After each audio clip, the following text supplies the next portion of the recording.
Fire Radio. Stop beating up your expensive sunglasses on or off the job. Frontline Optics is a sunglasses brand based out of San Diego, designed for first responders. If you're like me, you're constantly breaking and scratching your expensive designer sunglasses at work. Frontline Optics offers a no-questions-asked replacement program to cover your lost or damaged sunglasses. When the time comes to get yours replaced, all you need to do is cover a $12 service fee, and they'll ship a brand new pair to your door. No questions asked. Additionally, a portion of all sales is donated to the First Responders Children's Foundation. Frontline's shades are polarized, and they offer free shipping and returns, so you can try them out risk-free. Check them out at frontlineoptics.com or on Instagram at frontlineoptics. While you're there, use discount code THESIZEUP for 15% off. That's code THESIZEUP, one word, for 15% off. Frontline Optics, sunglasses designed with the front line in mind.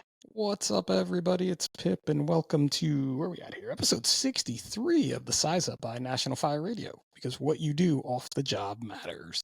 And it truly does, and I say it every week, but this week it means just a little bit more to me, I guess. And I'm going to spend a little more time on my intro, and I'm going to make it a little more personal this week. So for those of you guys listening, if you want to skip to the guest, feel free. You can always zoom up. But I lost a really good friend a week and a half ago, and she is one of the reasons why I'm here today, literally doing this podcast.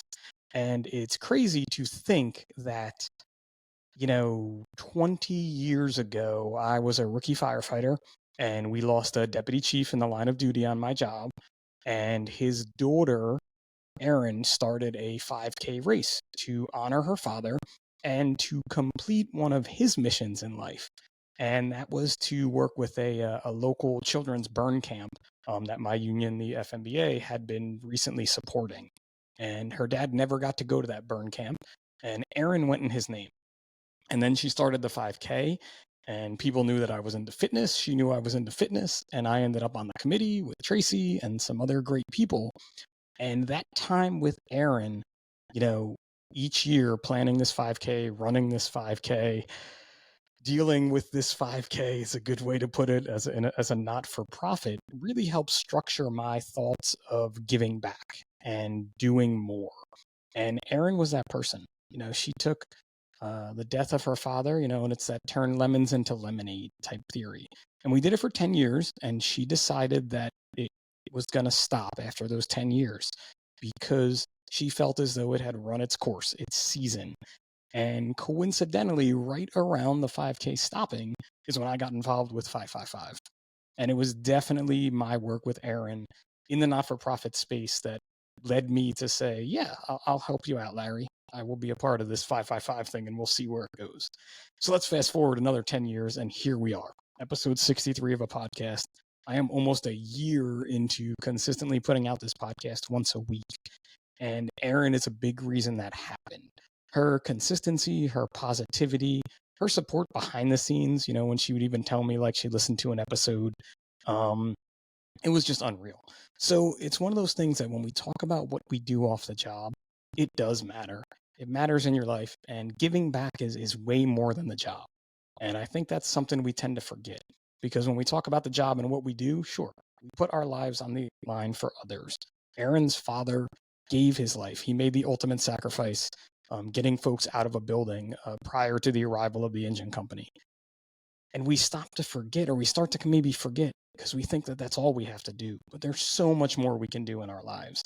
And I would just like to continue honoring her by being able to do more in one way or another, whether it's running, starting another not-for-profit, firing back up 555, keeping this podcast going in any way possible. So that's going to be my little soapbox kind of moment and tribute to Erin Varga, to Hearn, and just her impact on my life. So thank you to her.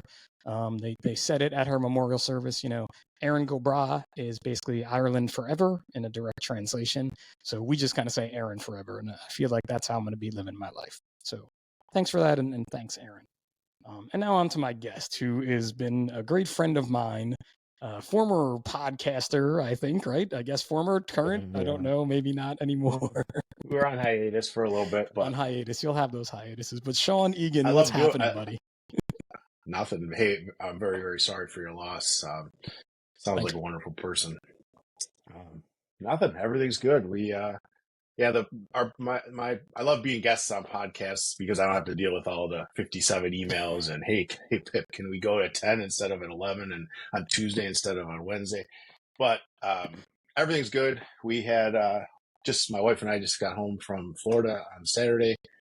We were down there for my daughter. She plays college softball, and we went down to support her for her trip. And great, come home to 25-degree weather and snow, and so that was awesome. But I felt you know, like, do you have a volleyball kid too, or just I softball? do. Yes, Okay, okay. my young. I have four. They're over here above my shoulder. Yes, my youngest, my son is very, very intense volleyball player. We're going to Florida for him for volleyball in a couple months. He's playing volleyball next year in college. Really psyched for him. He's a senior in high school right now. So That's awesome. volleyball and hockey, volleyball, and softball and baseball were all the trend for the Eagen children. I don't know where they got their athleticism from, but Clearly, their dad. I mean, come on, man, you're a beast out there. yeah, clearly. So I'm something out there, that's for sure. Isn't it odd though? Like I kind of say the same thing about my kids and their talent in music, which I have zero talent in music. I mean, like they tell me to stop singing, like literally, like Dad, no, stop singing. My oldest is very talented. It's a joke. He sits down we have a piano upstairs, and he's 26. He sits down and one night I'm teaching myself Piano Man, and he's just, it's crazy. My joke, a lot of people don't know that I was a DJ forever. And, really? oh yeah, I did weddings and clubs way, way back. And my wife used to joke all the time, like, how is someone that has zero rhythm so good at making people dance? And I say, fake it till you make it, So man, you play some Sweet Caroline and follow it up It's true. with the Electric Exactly. Slide. Maybe you could Right. always throw Well, Meatloaf if the crowd is that way at a yep. wedding. Like Any Pitbull song will always work. it's really not that hard, It's just it's about the electronics, really, is As long what it as you comes can down count to. as long as you can count to 4, you can do it over and over. That is Anyways, awesome. anyway, I yeah. love when I have a guest on and then I learn something new about them, like in Oh yeah. your Buffalo DJing career. Huh?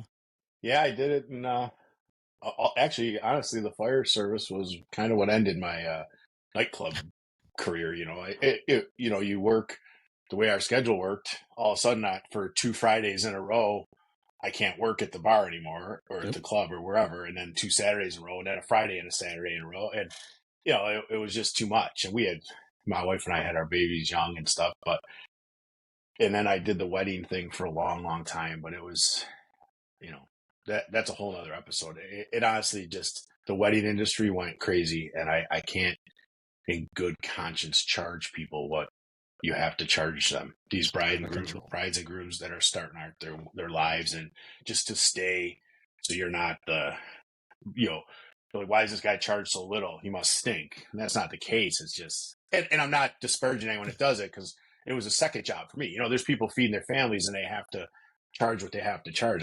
Please don't think I'm criticizing. I just couldn't in good conscience do it anymore. So 2015, I think, was the last wedding I did. Oh, so you were in this not too long ago. I was thinking you were talking like, from the beginning of the career and then was done with it. Oh no. The bars I was done with at the start. But the weddings I did pretty much once I made officer, it just got to be too much. Where every time it'd be no kidding. Every time I'd setting up for a gig, the phone would ring. It's the chief. Hey, can you come in tonight? Hey, can you come in tonight? And it's that whole do what you want to do until it's time to do what you have to do type of thing. But Yeah, so I gave it which again is but you also saw a few reasons to leave, right? And that's something that sometimes people don't see, and that causes a whole new host of problems. Yeah, go out while people still want you too. You know what I mean? It wasn't because my phone wasn't ringing. It was a decision I made, and I miss it sometimes. We go to weddings, and I'm like, man, this guy, ooh, but. And it's so far gone now that I can never go back. The music's changed so much, and I'm approaching my the big 5-0 next month. So I think Oh, nice. the days of me Yeah, but you doing don't have to load weddings. anything in anymore because you look at a DJ now and they show up with their laptop, and I'm like, what the crap is Yeah, that? Like, I tell you, I did the gamut of the, my goal when I was doing this was when I could fit my whole entire system into my Saturn that I had at the time. I was like, yes. I mean, when I first started, I pulled a trailer. We had a coffin case with the legit like two Technic yeah. 1200s. I mean, it was the speakers that used to be 6 foot tall on wheels because that's the way it was. And now my speakers are this big, and I plug them into the wall, and I push. I could play music off my phone and not have to do anything. It's amazing, but that's the beauty of technology, I suppose. Oh, it's definitely changed the game. So I did some Yeah. DJing in high school. So never to the wedding level, but sweet 16s and Yeah. people's house Oh parties and yeah. things. And like you look at it now and I'm like, wow, this technology is It's insane. beyond. It's insane. The fact that, like you said, I bring my laptop bag and a microphone and something to transition from song to song, and I'm good to go. I used a computerized program, Scratch Live it was called, when I was doing it, and it was amazing. Like, blew my mind. And This the would funny so thing I is, would oh god. go ahead. You never save any money because to do it, it would be legit. Like I owned every song that I had. I wasn't one of these, like, I'm dating myself, like these Napster people, stealing music. But in order to ensure the quality, you have, so still to this day, I have cases of CDs, and I think over at my mom's house still, my sister, it's her house now, but there's probably some big old case of 45 records sitting there that someday I should do something with. But it's just incredible the way the technology changed. Well, wait, because we're gonna talk about other things here in a second. Did you have a cool DJ name though? Because I would be a bad podcast if I didn't get this. Like, was it like DJ Ghost or like DJ No, Hot Sauce? Anything? no. I had one that was given to me that I never. It was given to me by my wife and her friends who thought they were funny, but I'm not going to say it on the internet. And it's not. Oh man. So no, I always just went by my name. No. It's not going out there into the interwebs, Pip. Maybe Sorry. someday we're gonna have Mrs. Eagen come on the podcast someday. We'll get it Yeah. out there. There may be a Oh, if special she would tell episode you, coming up. if she wasn't at work right now, she'd be screaming it from upstairs. Thank goodness she works for the Sabres, so she's busy as heck preparing for our potential, maybe 1% chance of the playoffs. But They're not having a she'll bad tell season you, up there though, right? Sabres are having a good season.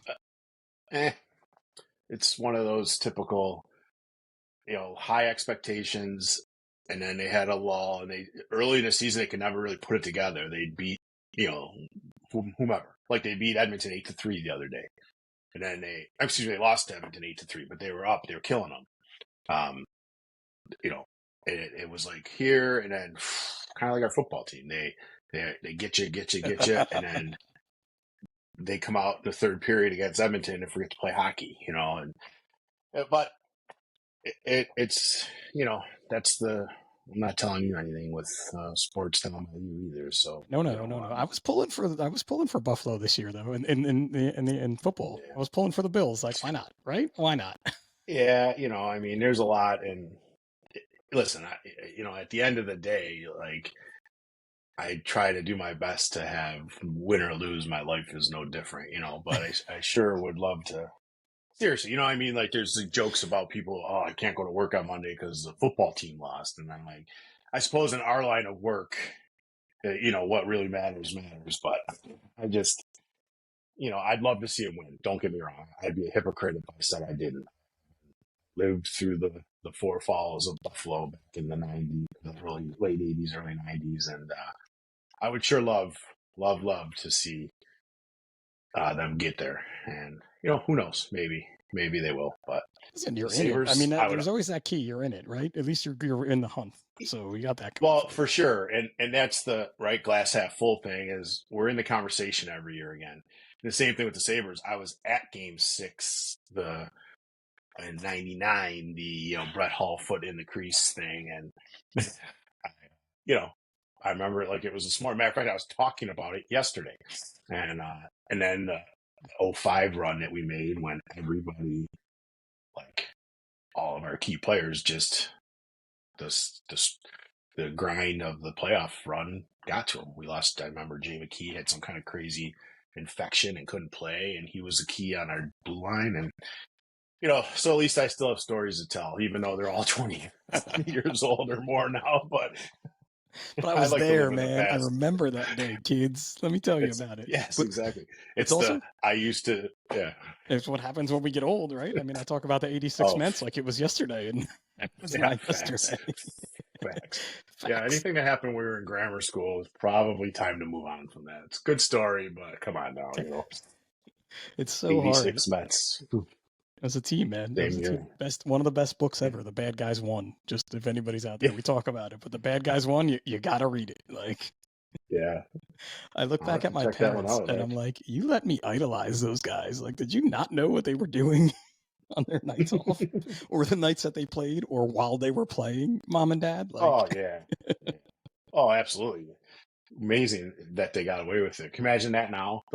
The hockey, football, baseball, the way those athletes back in the day, man, these guys can't go out to dinner with the wrong person and they're all over the yeah, social media and it's the then same you're as just that change, the change in the wedding industry, the change in DJing, the change in social media, and all these new things that have yeah, been brought upon us. absolutely, yeah.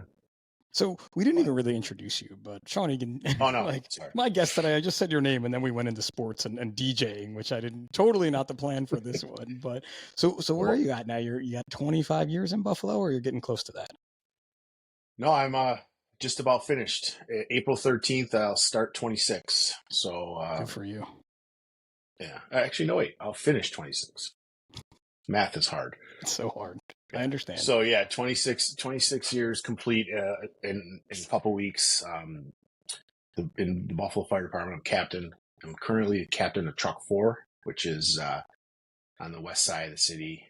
Great neighborhood, super cool. I have an unbelievable crew. We're a very young department, and we hired so many people. So we're roughly 700, 715, 720, depending on the day. And we've hired probably 600 of them since 2009. So in the last 15 years. And, there's times where I joke all the time that I had, for the last several years, especially since I made captain, I had people on my crew, firefighters on my crew that were younger than my children. Not my youngest children, but my two older boys. Yeah. And it's the whole, like, you talk about a leadership lesson. I'm the captain. I'm not the dad. You know what I mean? It's So so hard to separate that, isn't yeah, it? Like, it's and so complicated. it is. It's the same thing. Because you try to, well, the life we lead, and I can't give financial advice to someone that doesn't bear my last name. Or I could give it, but they You can certainly give can it, tell but me you to. don't have to listen. And I can't get mad if Yeah, you they don't can tell me listen. to, okay, pound salt. Oh, is that what you think? Okay, perfect. See you later. Yeah. But so yeah, 26 years. I've been a captain now since 2018, so going on 6 years. Just completed 6 full years there, and I love it. It's got its moments, like everything. We just sadly had 1 year since we lost Jason Arno on the line of duty last March 1st of 2023. And that really hit home, like it always does. For most of the department, it was their first. The last real tragedy in terms of loss was 2009, before most of the department was even hired. So that's a whole thing. We've sadly lost people, cancers and occupational stuff. Not this kid went into a burning building and never came out, and so there's a lot of growing, a lot of eye opening for these kids, and I remember early in my career, and I'm sure you can say the same, that you thought you slap that gear on and you're invincible. I can do anything, I can go anywhere, and I think that was an eye opener for guys to, hey, you know what, this is legit, this job is real. It's definitely one of those things that slaps you in the face. Yeah. We recently had a neighboring department, not touching, but closer department, lose a firefighter the day my shift was working. And in the same instance that you're in, that morning, I'm looking around at my entire shift, and there were only, I think, 4 of us on the job when we lost Jimmy D. And it was just a whole eye-opening experience because I was a rookie then. And I remembered back to that, but it was something no one really said to me then. So I remember when this happened, and I was able to convey that message onto them to be like, now we're here together, but this is that real moment. And you never want it to happen. But the key is, again, in an Erin Varga way, trying to turn that bad situation into something new, and let's learn from this, and let's grow from this. And I'm gonna just guess this, and I'm sure it happened. Your department, your shift, your crew, when you had that loss, became closer. Oh, absolutely. And drifted a little bit also. You know what I mean? We became closer, and then, well, what were you doing? What were you doing? What were you doing? Why were you doing this? Why did this happen? And that's part of the growth, and that's part of, unfortunately, the curve, right? That happens when you deal with these type of things. And but all in all, for sure, the department's closer. One thing it did was, again, it was as senior officer, it really opened eyes to these kids because, unfortunately, you get this illusion that in the academy, I remember sitting in the academy 26 years ago, and an officer of the department coming in and saying, "Congratulations, you all just won the lottery because we got this job." And did we? Sure, in one sense, in the sense that everybody that wears that cross on their chest, any place you are in the world, you can always get a cup of coffee, you can park your car, you can get whatever. But you also forget about the negative side of things. And in 1998, when I was in the academy, we kind of didn't think about that kind of stuff too much. You know what I mean? And so we were definitely closer as a department. And I think, again, it was a few guys were, whoa, because we preach it in the academy. I've done a couple academy classes, and we preach it. Hey, your first shift, you might do this. Oh, stop it. No, we won't. There's people I know, and it frustrates the ever living hell out of me, that coach these young kids going into the academy. Just get through the academy. Just do the bare minimum, get through the academy. Yep. You have to survive. And that's, I don't know I don't want to put the explicit lyric. You can put the explicit label on it. That's okay, good. Because it's been killing me for 21 minutes. I haven't said a foul word, but you got it, man. I'm proud of you. Good job. Yeah. Here's the small victories, Pip. No, but it's BS, and I tell them it's BS. And I go back to the last time I was in at Expo last year. I got to do this tailboard talk where I was 15-minute, kind of like a TED talk. It was super awesome. And Columbus recruit class was there, and they sat in front of me, and it was, I went 15 minutes, you went 15 minutes, another guy went 15 minutes. And I had photos from a fire that we just had, I think 3 or 4 days prior, maybe a month prior. Triple fatal. The kid, we brought 2 victims out of the attic window. Now, attics in Buffalo are up there. I'm talking 35, small window, and, high, small windows. Stairway. And, yep. And these folks, unfortunately, sadly, came out the ladder, ground ladder, not an aerial, and because the way the street was laid out, and they didn't make it. And the point to these recruits was that kid at the tip of that ladder was his first shift in the firehouse. He came into work that day, and 12 hours later, he was on the tip of a ladder doing this, killing himself literally to try to rescue somebody. And so, yes, in a sense, we won the lottery in that we have an endless network of brothers and sisters that will do anything for us. But man, oh man, there's a lot of bad shit that comes with this job. You know what I mean? The shit gets real fast. That's it. It gets real fast. Like, hell yeah. And that lottery line, I mean, I've used it for sure. I've heard it. Of course. It's been used on me. Yeah. Right. And 20, 25 years ago when we were in the academy and we used it, that was it. That's where it ended. Now, when we're saying that lottery line, we're also following it up by, do you know how many people won the lottery and are bankrupt today? So you need to Well, think thanks. about that.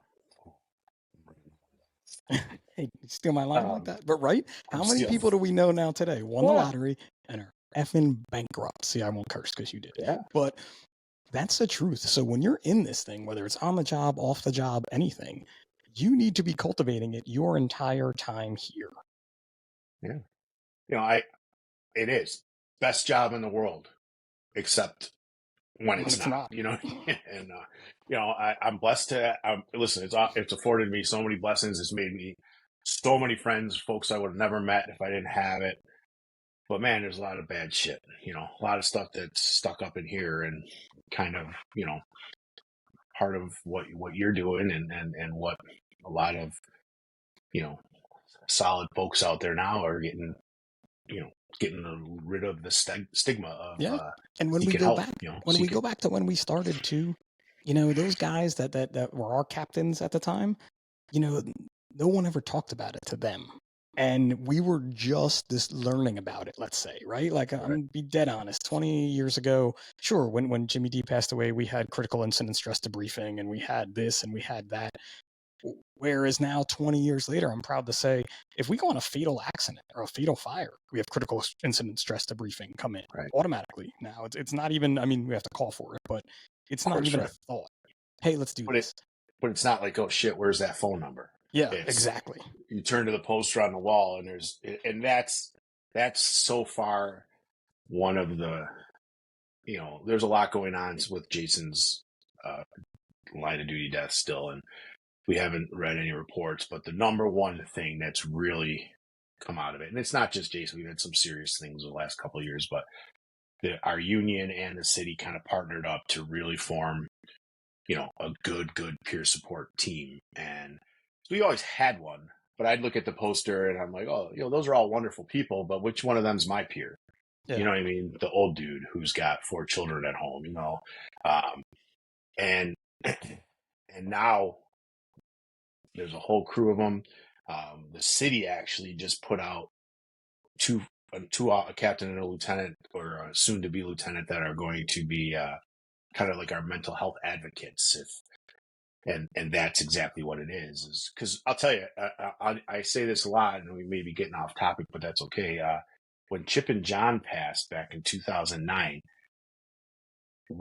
Chip McCarthy worked at Rescue 1. I was still at the time a firefighter on Engine 21, shared the same building. Chip was on the other platoon. We were coming in that morning.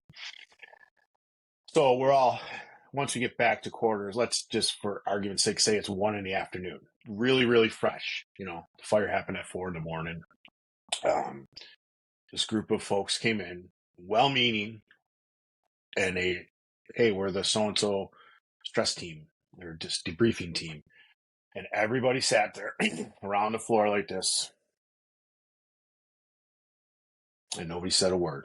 And I think it was partially who's going to speak first, because again, even back then, even 15 years ago, I don't want to be seen as the weak one. Yep. I don't want anyone to know that I'm suffering on the inside. And nowadays, it's legitimately firehouse kitchen table conversation, which is, we had to learn. It was a learned behavior. We had to learn to act this way when something bad happens, whether it's the worst tragedy that could happen or a very, you know, we went to a car accident and someone passed away in the car.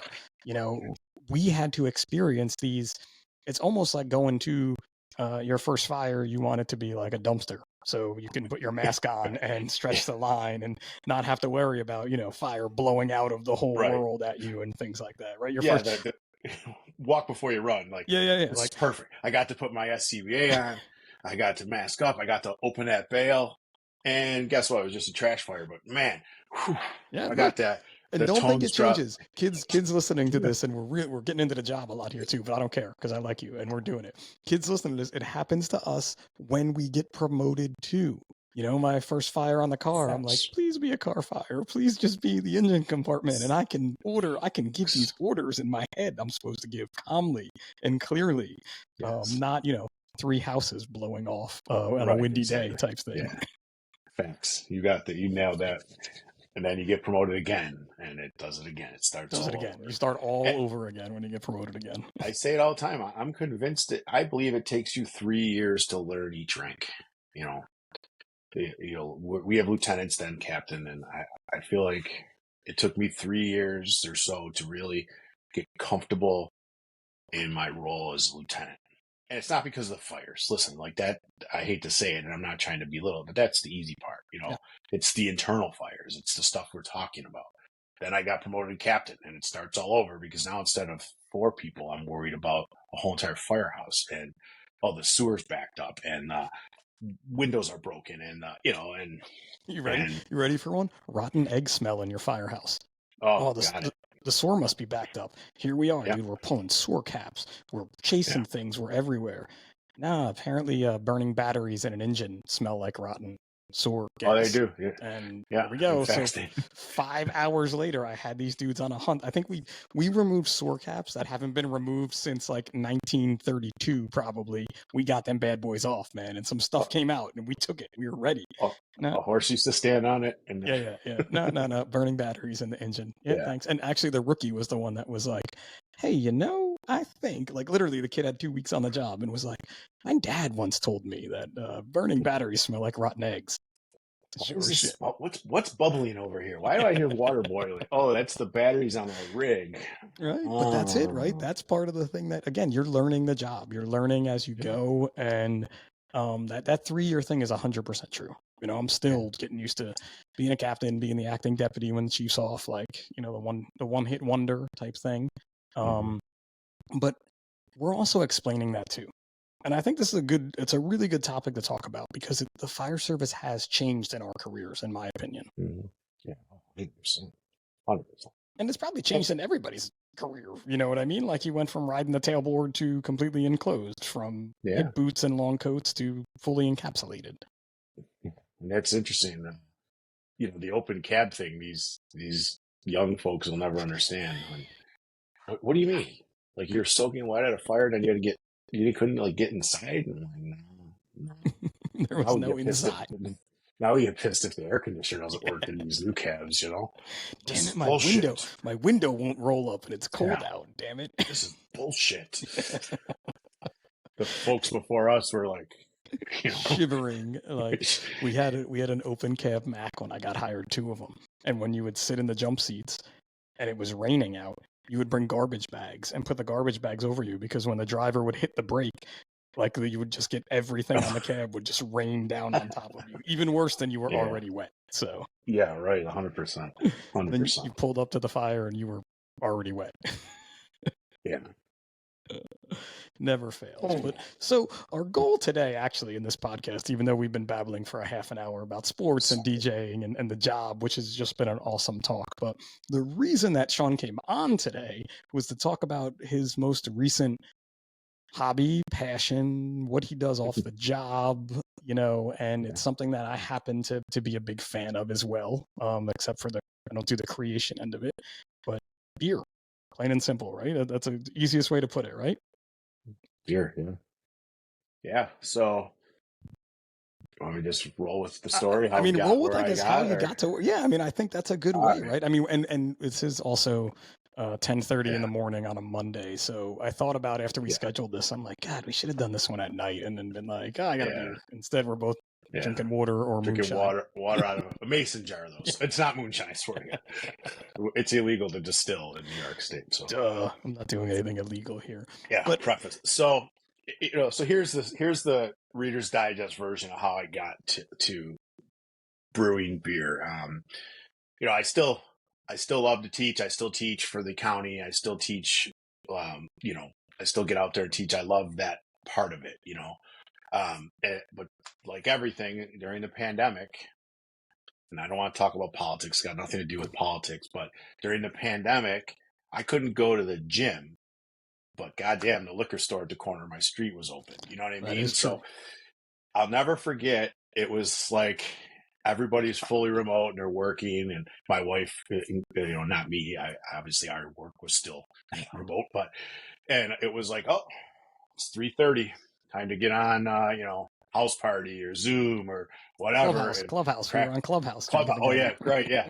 And crack open the suds, and I'm like, gosh, damn, this is getting expensive, so sitting around, not a lot to do. A new brewery opened. These poor guys opened right smack dab in the middle of this, and I went there, and it was one of those deals. You could go there. You had 90 minutes. You had to sit with groups of two, and you had to.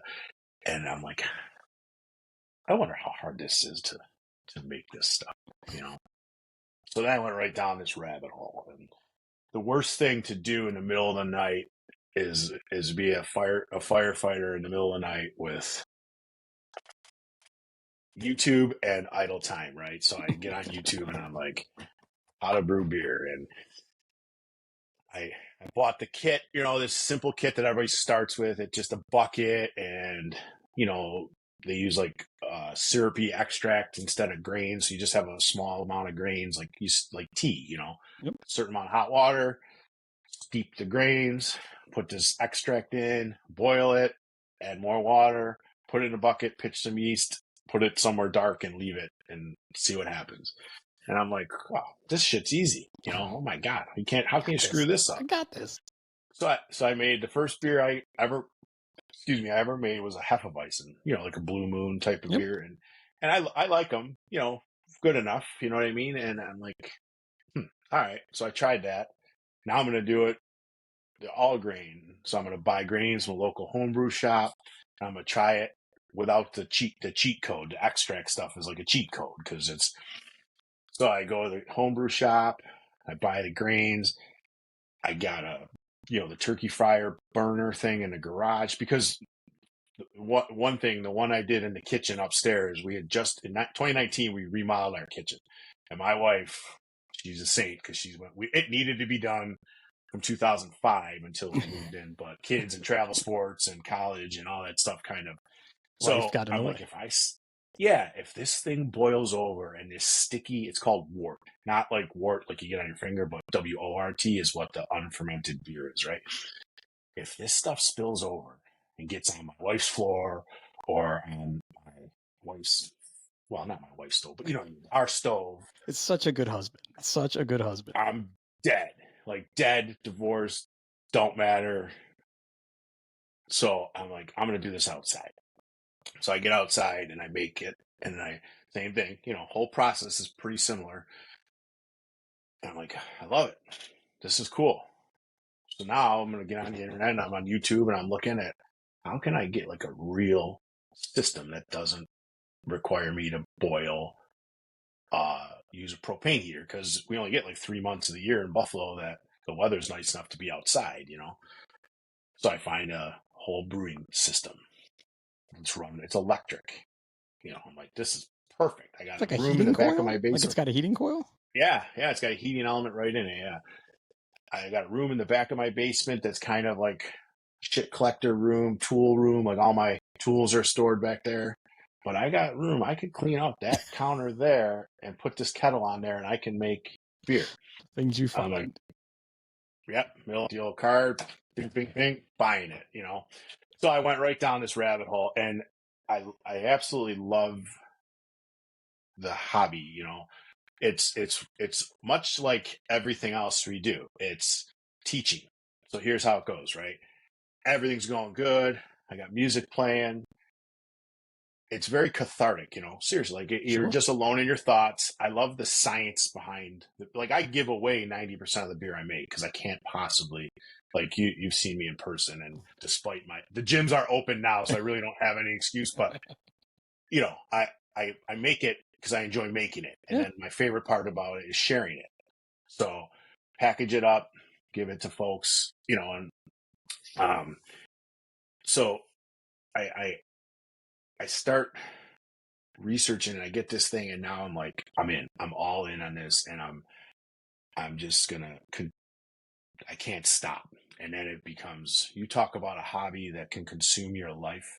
It's this, I remember, sitting there and I'm like, ooh, I'm watching a YouTube video. I'm like, what's that thing, behind your shoulder? What's that on his shelf back there that he's using? I need one of those, so I punch it up. But, what I love about it is just that it's not about the final product. I mean, obviously that matters, but I love the science behind it. If I put these hops in at this time, what does it do to the flavor and aroma? Well, how about if I try that hop here and this yeast versus this yeast? It's such a cool, kind of, It's the process. I mean, that's it's really it, right? yeah, It's so much of things like that we do in life, right? It's the process of it more than the end result. Like I yeah, and like that's working you're out. 100% right. I Yeah, really like it. I like fitness. I like being in the yeah, gym. I like the way I feel. The end result, sure, I look kind of good sometimes with my shirt off occasionally to maybe my yeah, wife and no one else. The same with right. you, right? Like you Well, I don't know like if I this look good with process. my shirt off to anybody, no, but I like the process. My man. But you like the process of doing it, right? The Yeah. challenge of doing it, right? It's the same as us Yes. saying at work, we don't want to see anybody's house burn, but we Right. like to be able to do our jobs and do them well, Yeah, right? and that's where I guess that's where I was going. I kind of lost my train of thought. Everything's going smooth. I got music. I got my water's getting up to temperature. I'm gonna mill out my grains because I got a grain mill. And the mill's stuck. It won't shit. Now I got 15 pounds of grain stuck in this mill, and how am I gonna get them out? Okay, solve that problem. Go in, and I forgot to close this valve. So now everything I put in is spilling all over. So it goes from moments of peace and clarity and to total chaos and frustration. I'm like, I freaking hate this. And it happens every time. And it's exactly like what happens at work. Everything's cool. The bells go off and everything goes. And the problem is, how do you control this to keep it here? Yep. And so, yeah. So then I was making a bunch of batches at home. I got into this whole little group of, the best part about it is when people know you have free beer, you're never short on friends, Friends so everywhere. yeah. So I would bottle the beer, so then I'm asking, hey Pip, next time you buy your case of whatever, but it can't be like domestic beer because you can't use twisty off. So next time you buy like a good beer, can I have your empty bottles? Which is crazy, right? So now I have stacks of empty cases of bottles in my basement, and I'm soaking them in the slop sink to get the labels off and to clean them and sanitize them. And then through somebody's misfortune, allowed me to get a machine to seam cans. Oh So my God. then I'm like, oh, this is perfect. Now I'm gonna get cans, because cans I don't care because they're cheaper and they're easier to work with. I use a can, I sanitize it, I clean it, I fill it, steam it, give it to you. I don't care Done. what you do with it. Hopefully you recycle it, right?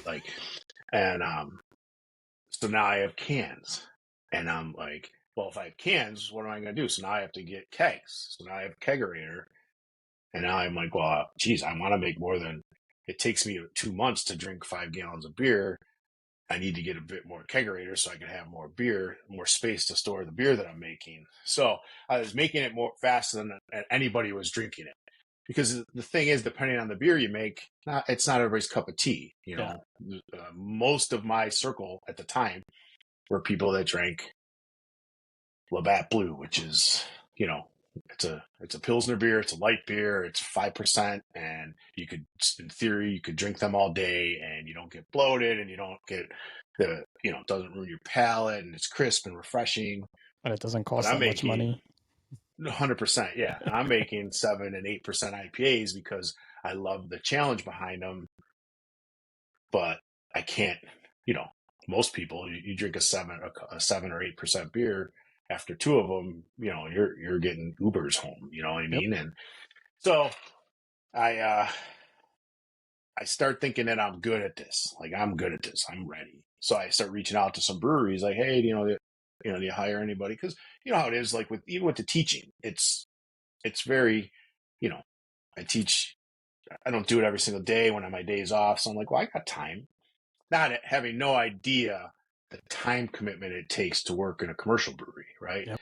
So most of the places were, well, yeah, we might, but we need people full time, and obviously I can't do full time. The best part of our jobs is the time we have to ourselves. So fast forward to last October, friends of mine, a good friend of mine,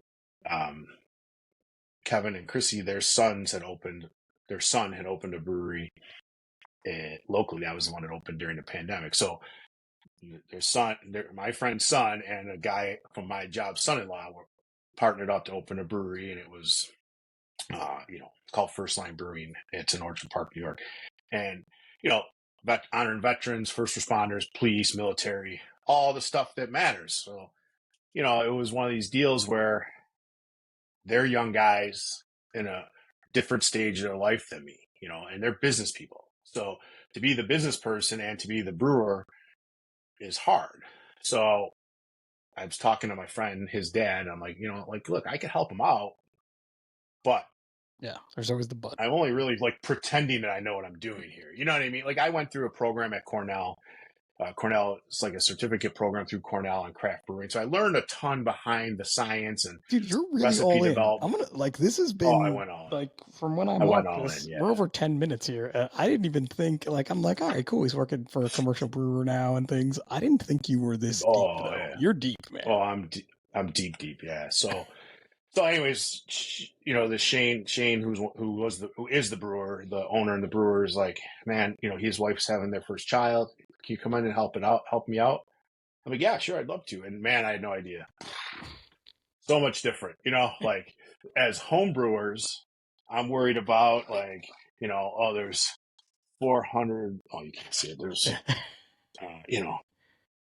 4 ounces right here. I'm supposed to have 4.62 ounces of water. The whole thing's ruined. But on a commercial scale, you're talking hundreds of gallons. And they're just like, yeah, that's good. Like, well, what do you mean? How do you know? I've just been doing it. And to me, it was like, what the hell? So it's just, and that's exactly it. I learned real quick that no, it doesn't. It just has to be consistent. Yep. Good enough has to be good enough every single time you do it. So that's how that started. And I was helping out. And, the cool thing about working there is, they're really open to ideas.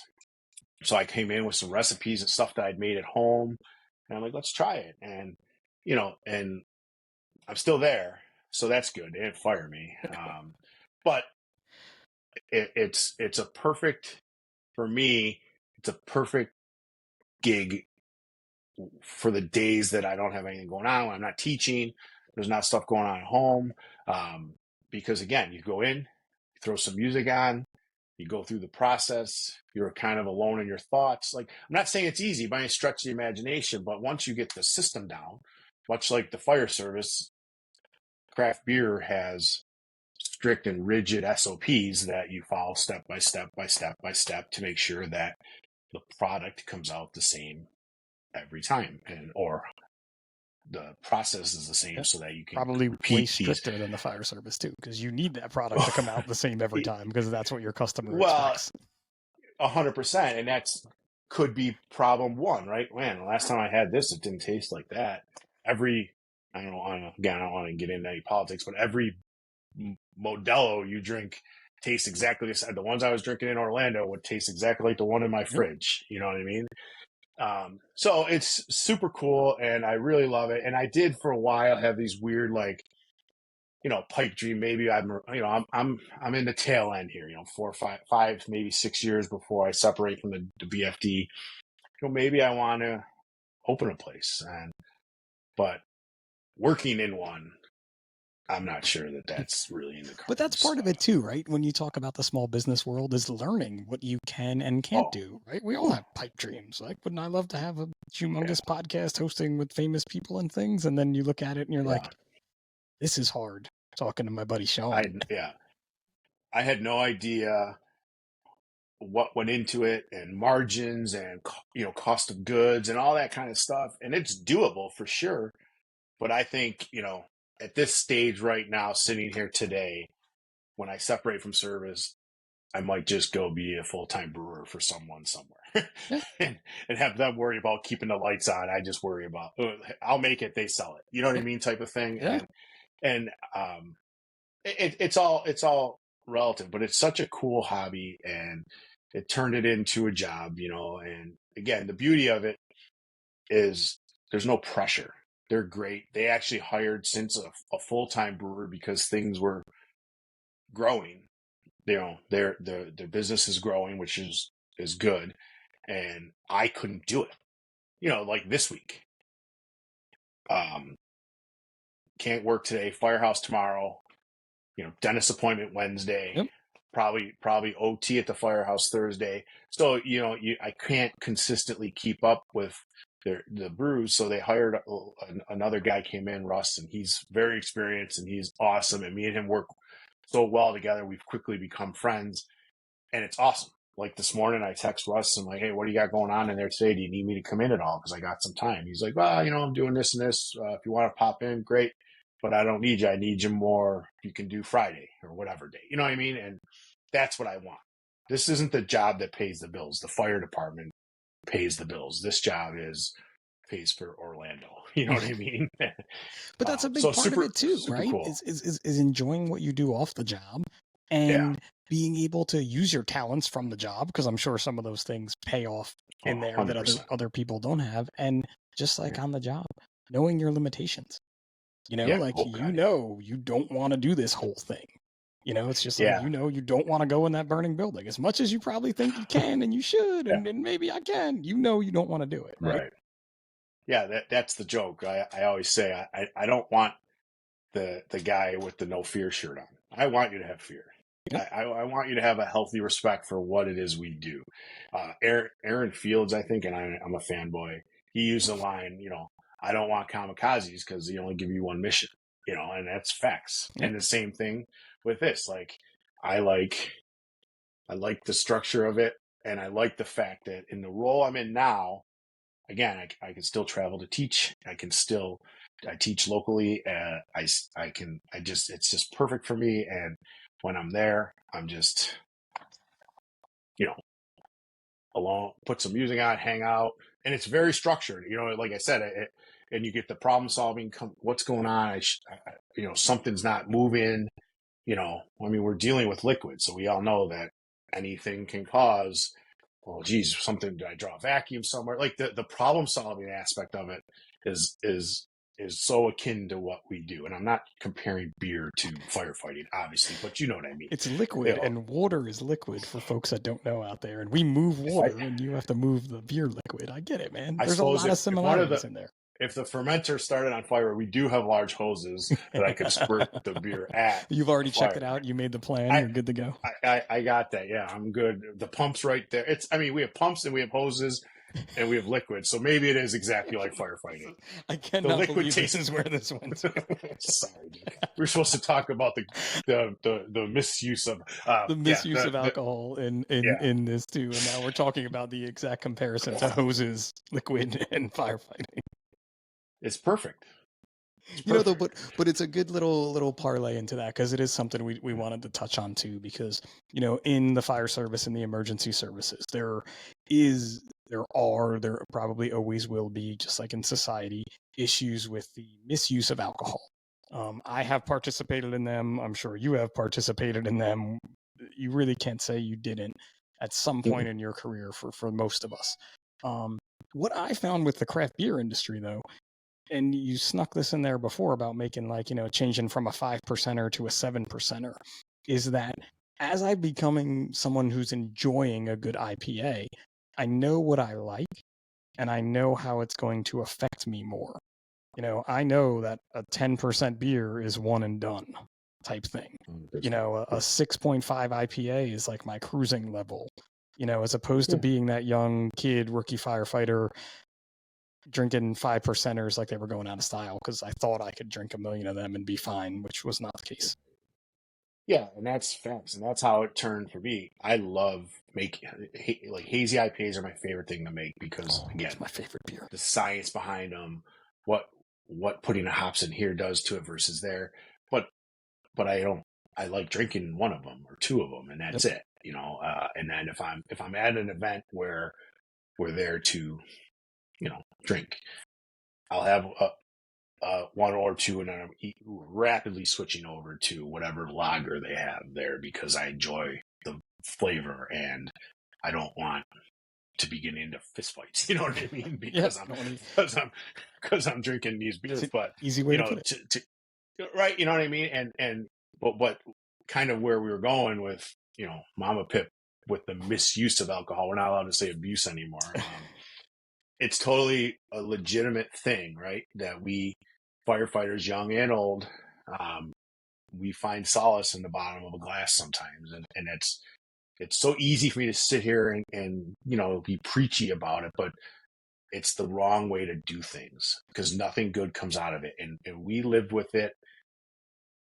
When Jason passed, guys who come by the firehouse that are off duty that just want to talk, and they all walk in with a 6-pack, and no alcohol in the firehouse.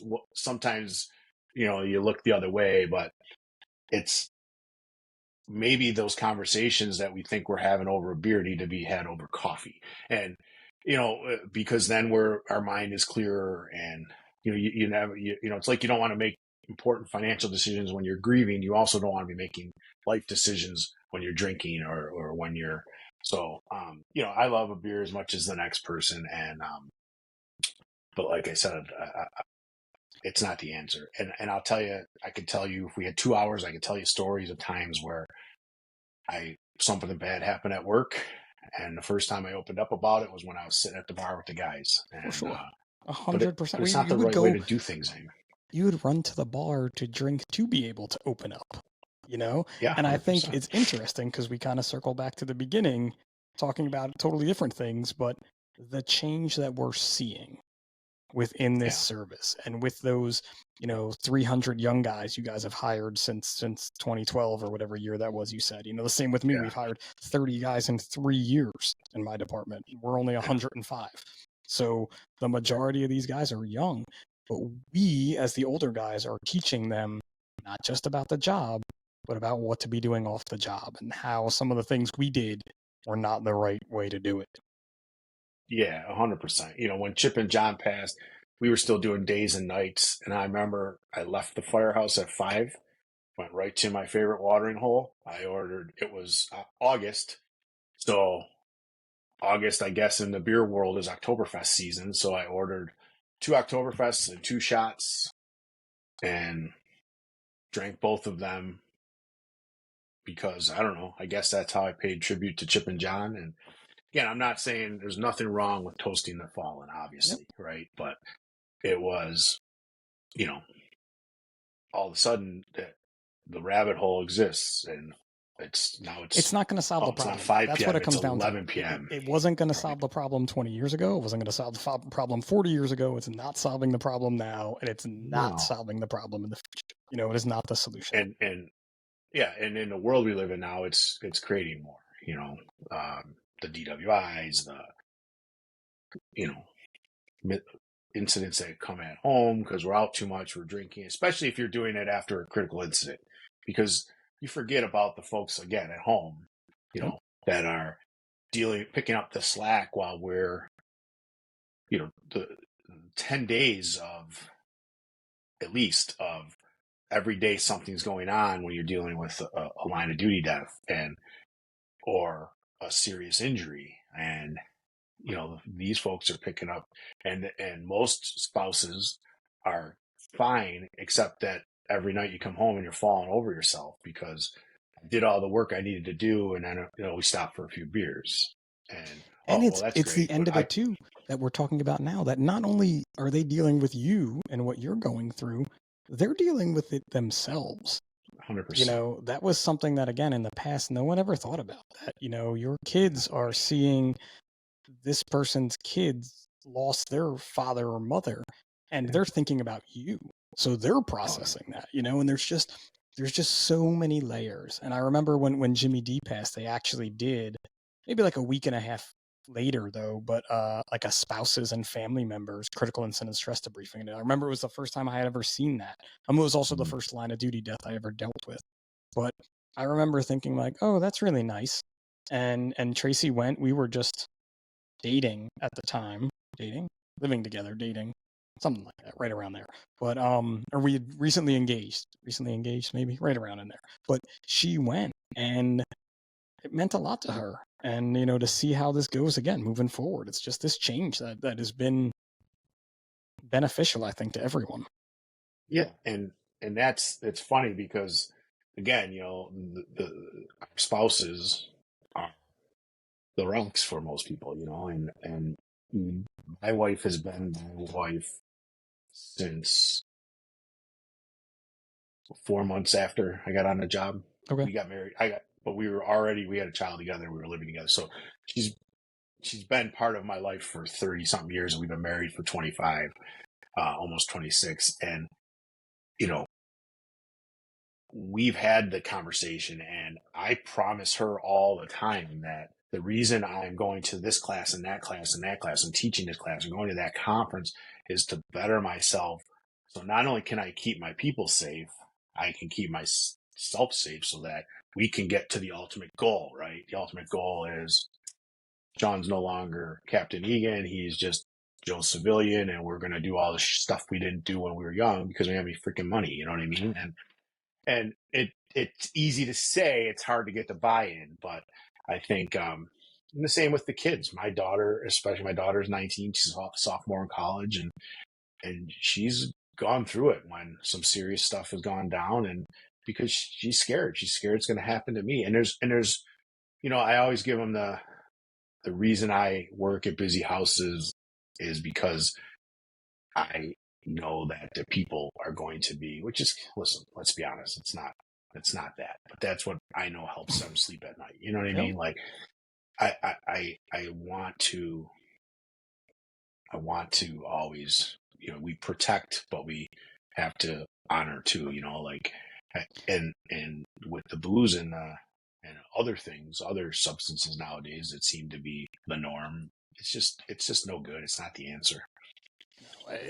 And again, like even as those other substances are definitely rearing their head more than they ever did in the past, even that, just the realization that this does exist, and like you had said about the peer support teams and people trying to head it off at the pass, you know, you're getting more than just a lecture about it in the fire academy. You know, you're getting it's not being thrown in our face, but it's being accepted and we're learning about it. You know, I want to learn about this. You know, you didn't think that you could be working, you know, I know when I started, I didn't think I'd be working another firefighter on an OD as much as people are doing now, right? That person that OD'd was not a firefighter.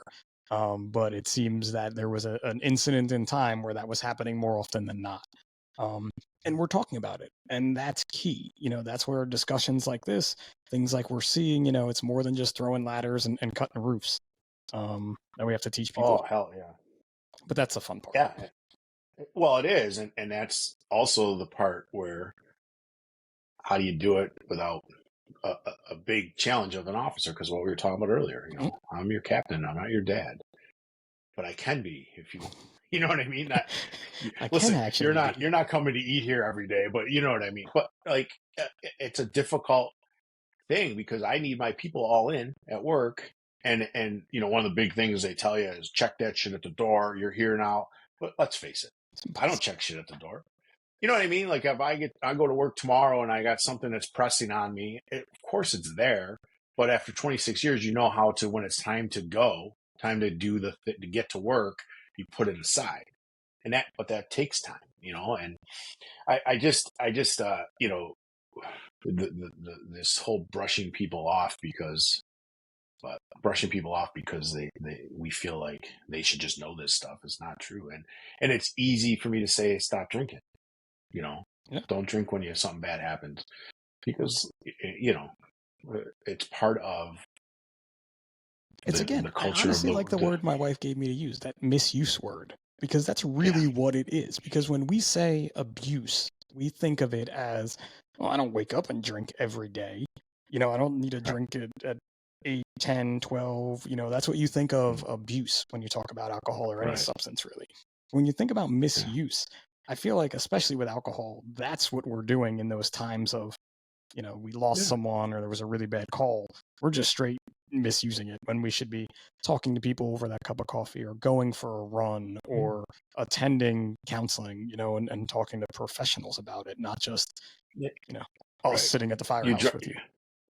Well, and that's it. It's the old drown your sorrows. Well, guess what? You drown your sorrows, and tomorrow when you wake up, their sorrows are going to be there.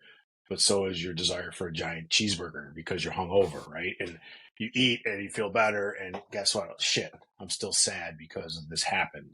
So, and again, there's so many people out there, there's so many resources out there that are willing to talk and have those conversations now. It's incumbent on us putting our egos in check and asking for that help. I mean, this almost piggybacks off of the last conversation I had with Jeremy, where we went down this rabbit hole of protecting putting ourselves in check and protecting our families by not talking to them. But it's people are here. There's someone there. Reach out to me if you need to. You could tell in the hour we've been on the radio, I'm not afraid to talk. Like Clearly not. brevity. I'll never be accused of being brief. You know what I mean? So, but that's unless it too. I'm standing in front of them. And we are going over. I'm keeping you longer than your hour, but this is a good conversation. I don't want it to end because you did sneak in there too about your spouse being your rock, and it's something too that Tracy has been with me. Again, we got together 4 months before I got on the job, and knew each other a little bit before then. But it's one of those things that I can't keep her in the dark about everything because she's knows better, and I don't have to also tell her everything. Now, granted, she works in medicine, so that end of it she doesn't really care about.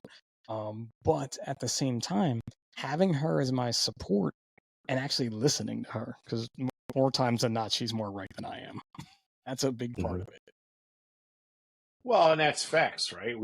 I'm venting, and I do the same to her. She'll come home and she's venting about something that's going on at work, and I always in my brain, my firefighting brain or my dad brain or husband brain is immediately, preaching. What do I say? What do I say? What do I say? And the best thing to do is shut up and listen sometimes, right? I say this to young firefighters all the time. Don't listen with the intent of responding. Listen with the intent of understanding, and I mean, I didn't invent that. So don't say it's like my quote or whatever, but you know what I mean? Like I do the same thing because she's my wife and she's frustrated and having a tough time and I want to solve it for her. And sometimes all that needs to be done to solve is shut up. Let her get it off her chest. Do you want me to give you a solution to your problem, or do you want me to just listen to your problem? Like, I don't even ask. And that's what part of my personal growth is just shut up and listen. And when she looks at you and stops talking, like, there's your opening to say, hey, how do you want me to handle this? Because oftentimes it's just, I have frustrations on the job and of course we all do. And she is my sounding board because she is and she doesn't know the players involved sometimes, or there's no solution she can give because she doesn't know what I'm talking about in terms of I'm bitching about, we got this rig instead of that rig. Well, she's not, again. Sucks. You know what I mean? Yeah. You know what I'm saying? Like, the shop, our shops got no budget and they're having a difficult time. And I'm frustrated because X, Y, and Z is going on. And she's like, oh, well, and I'm like, there's nothing for her to say because there's no response. Just listen, and that's the same thing that I'll sit here and listen to you all day. Vent, bitch, do whatever. Just make beer. Don't abuse beer. Don't misuse beer. Don't misuse beer. Make beer. Don't misuse beer. That's what we get down to. And again, I don't want to keep this going too long because we could always do a part 2 as well. But I can go back to what I started with is those times I spent with Erin. And what I didn't say in the beginning of the podcast was I ran more miles with that woman than any other human being I probably will ever run with. Yeah. Between half marathons, training runs, 5Ks. We did never run a marathon together, but we did a lot of training runs. Like my older son asked me how many I thought, and it's between 500 and 1,000 is an easy way to put it. But wow. Yeah, I think 700 and 1,000 is a safer number to say. We ran like 5 days a week, but in those running times, a lot of those would be vent sessions. And we would just vent to each other, right? Like, here we go, about whatever it was, and there were other people running with us too, and they would vent. And it was just that time that it was just such good mental release that we didn't even realize it, I don't think. Right. Yeah. And I it's funny because I just coming on with you and I'm like, we're going to talk about working out. So I did a good workout this morning before I got on. Yeah, buddy. The other room here, we got a Peloton. I got a Concept 2 rower, and I have all the equipment. I just, oh, my foot hurts today. My mouth's hurting today. And I just need to get back to it. And I am. My wife is killing it. She's lost like 30 some pounds since the new year. She gave up drinking, and our favorite thing to do at the end of the night, I very much like to have dinner ready. She'll get home tonight. We'll have dinner. We only have one at home still because Grace is away at school. So my son Kieran's still home, and we have dinner and we do the evening stuff, and it's kind of 9 o'clock, 8:30, 9 o'clock. Phones go away. It's our time, and either we're going to binge watch some stupid show, but it was always, let's have a glass of wine, have a glass of beer. And now that my wife is kind of on and it's just because she feels better. Yeah. And she's losing weight, and she's like a new, and I got yelled at for calling her a new person. It's not a new person. She's just, I mean, I don't mean it like that, but she's, I want to find her motivation because she looks amazing. She's like, everything's better. And, and she's just like, her not drinking is helping me, She was always my official taste tester, which sucks. I lost a taste tester because if anyone's going to be honest with you, it's going to be your wife. Anyone's going to be honest with you about your beer sucking, it's your wife, right? Like, or spouse, and like I watch her, she puts it, and I could tell before she even sipped it, like, oh, she don't like this one, and but it's amazing. We just went away for a week, and we went to restaurants. I had a beer with dinner, or I had an old fashioned, or whatever it was, and she's club soda and lemon, and like the willpower. And for her now, it's not even hard anymore. Yeah. It's like, what is it, 21 days to start a habit type of thing. And so it's awesome. So I told her this morning, I'm like, I got to work out today. And then, Pip is going to work out shame me without, just by seeing him, I'm going to be like, well, yeah, exactly. Just looking at how svelte you look with your, yeah, right. She wants me to grow the mustache back. I don't know if I can do it, but, and I used to train a lot, doing the CrossFit and the Oli lifting and stuff, and some stuff went on there during the pandemic, and the gym closed, and I just haven't found a place that but you got after it today, and that's what matters, right? You did it today. I feel great for it, Yep, and that's it. I did not this morning just because I've had 8 million other things going on, but I am this afternoon, and for me, it comes down to, I'd rather do it in the morning, but it just comes down to scheduling it. So maybe get that going. Like, I'm like, by 3 o'clock today, I need to have worked out. So that's my plan. I can't give you a time that it's going to happen, but by 3 o'clock today, I need to work out. To it. 3 o'clock? 3 o'clock, 2 hours. Yeah. East Coast time. Awesome, man. There's definitely going to be a part 2 of this. Are you coming to FDIC? I'm asking this on the show. I am not. I did not make the cut this year. It's okay. It's funny because I figured we'd talk about this, but 2 years ago, I got super sick when I was doing hot with Bobby. I was teaching, and I sore throat, sinuses, like boom. So I'm like, well, I can't lecture. I can't even talk. By the time we got through with 2 days of hot, I woke up Wednesday morning, and my voice is gone. So I talked to the folks there, and I changed my flight, and I went home. Like, I'm useless. And it was fresh out of the pandemic. So anybody, sneezing, coughing, runny nose, you're out. So, and then last year I was supposed to go again, and unfortunately my brother was very sick, and his surgery that he was supposed to have got moved, and ultimately he passed away. So I canceled again, and I kind of like don't blame him, right? Like 2 years in a row, this guy, for regardless of the reason, this guy didn't come in, and I put in for it, and I didn't get picked, and that's fine. Everybody should do it. And to be honest, I loved going to FDIC and the Firehouse and all that stuff to see you. And yeah, that's exactly why I was asking if you're going to be friends there. I only get to see once a year. You know what I mean? I love delivering the message, but I don't do it for the money. I don't, and I'm not disparaging anybody that does, but so short answer, no. I do have a new program that I'm working on that I'm going to put in for it again, and hopefully next year I make the cut back, and it's fine. I had a good run, and I loved it, and I met a ton of good friends and people, and I remember specifically the night I first met you. We were upstairs of that. You guys had an Airbnb or whatever. Had to be 2018 or 19. I can't remember. Okay. We were at the upstairs of a bar, and yeah, I remember it. I can't remember the name of the bar, but it's kitty corner to the Irish pub, the Irish place across the street. Yeah, we went through the downstairs, and I was with Tim. We went over, we said hello, and I obviously I made a great impression on you. You're still here.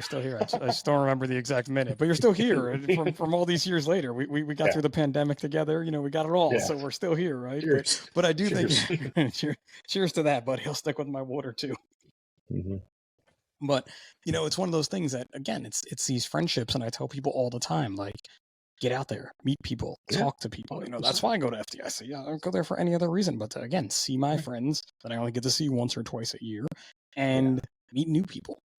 That's half the goal this year, is to try new things, meet new people. Let's get some of these new fresh faces too involved in this. And we're not going to be here in this service much longer. We're going to be here for a long time, but not in the service. And let's see what they have to do. As much as you can, the cliche, train your replacement. It's not really a cliche, like I'm at the, 32 years of career service is my goal, and then I'm out. And obviously I'm not going to disappear from the face of the earth, but you know what I mean? Could be brewing beer somewhere. I can't wait. Someone's got to step up. Yeah. And the cool thing is, like, that's the one thing we didn't even touch on, is how all these, tactics on tap things that you all kind of, the National Fire Radio brand kind of spearheaded. And like, how cool is that? Maybe I will open a brewery someday and we'll do our own tactics on tap there, but probably not. Cool. Maybe we'll just do it at the one. Can you throw me on it? Certainly, can I talk? You can come teach, and talk? Yeah. Yes, we'll do it at the brewery I'm working at, because I don't think I just don't think opening one is going to be in the cards for me. I don't know. It's a lot, and we could talk about that on episode 2 too, because again, that small business end of it, a brick and mortar, and just how much you have to do. People don't ever want to think. It's the same as we talked about before the show started. You're like, oh, the last time I did this with Jeremy, it was just a Zoom screen, and now you guys have this psychotic, program running. I got to get a whole new browser. It's ridiculous. That is a problem. We talked about that in the beginning. Somewhere, Steve Jobs is going to make something bad happen to me today because I'm using Chrome on an Apple device. It is the only time I use Chrome is for this program. Steve Jobs, please don't do badness to us. Don't make my iPhone battery die or anything. Oh, God.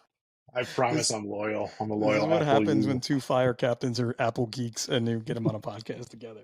Come on, man. Let's hit this size up 10, because we're never going to end this, because we can talk forever. Yeah. No. Okay. Don't be sorry. There's no reason to be sorry. But, let's do it. The listeners are like, I'm sitting in my car. This is supposed to be an hour. It's time to my commute, Pip. You ruined it. Sorry. Okay. All right, here we go. 10 questions with Sean Eagen. Beach or mountains? Beach. Night out or night in? I enjoy a good night still. Oh, I was listening. I figured you'd be going with that night in, the way you described, Because we have a lot of nights in, so now we appreciate the nights out a little bit better. So. I like it. A good book or a good movie? What are you picking? Oof, I should say book, but I'm going to say movie. There's no judgment in the size up 10, right? Okay, well, I'm going to say movie then. Okay. All right. This is the hard one. You're on a cross-country road trip. Who is your celebrity co-pilot, living or dead? Oh, my Lord. I'm going to say Gord Downie, and most people don't know who he is, but he was the lead singer of Tragically Hip, which is my favorite all-time band. To have him next to me, to have conversations for that long amount of time, I'm going to say Gord Downie. This is definitely the first time in like 40 of these size up 10s that I have no idea who you're talking about, so I will have to check him out now. This is why we do this. The Tragically Hip's a great, unbelievable band, and he passed away a couple of years ago, unfortunately, of glioblastoma. So he'd be my guy. If it was, I'm sure I was supposed to say like Jeremy Donch or something like that, but no one. I would drive to New Jersey with Jeremy, but I don't know about across the I was going to say, I may drive a couple exits on the turnpike with Jeremy, but probably not across the country. Oh my God. We crashed the car. We'd be turning and laughing and joking, but I too will not be at FDIC this year now, thanks to that little answer you just gave. Thanks. Sorry, Jeremy. Love you. Do you make your bed every day? I do not. My wife does, though. Your favorite book? Give me a book. Justification for that. Okay, never mind. Go ahead. Give me a book everybody's got to read. Fire book or regular book? Regular book or fire book, whichever book you want somebody to read. Fire book can be it. Fire book, I think if you can get your hands on it, is Freed's Fireground Tactics from Emmanuel Freed. It's a hard book to find, but it's great. And regular book, I'm still kind of loving like Start With Why, from Simon Sinek and all those types of books. I'm not really a fiction guy. Nice, good stuff. Which one are you taking, highways or back roads? Highways is an invention. Give me a bucket list place you want to visit. Oh.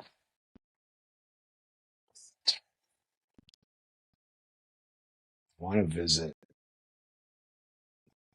visit like Iceland, like get up there. It's amazing. It's amazing. We were there. Yeah, I want to go back. You did? Yeah. We did it. A kid on my crew went there, and he's just showing me the pictures, and I'm like, I got to get there.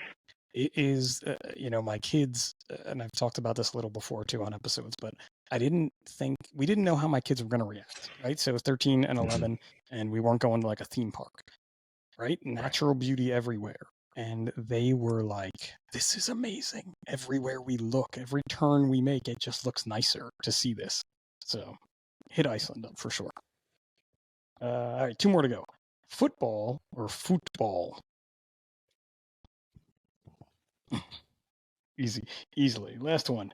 Best piece of advice you could give to your younger self?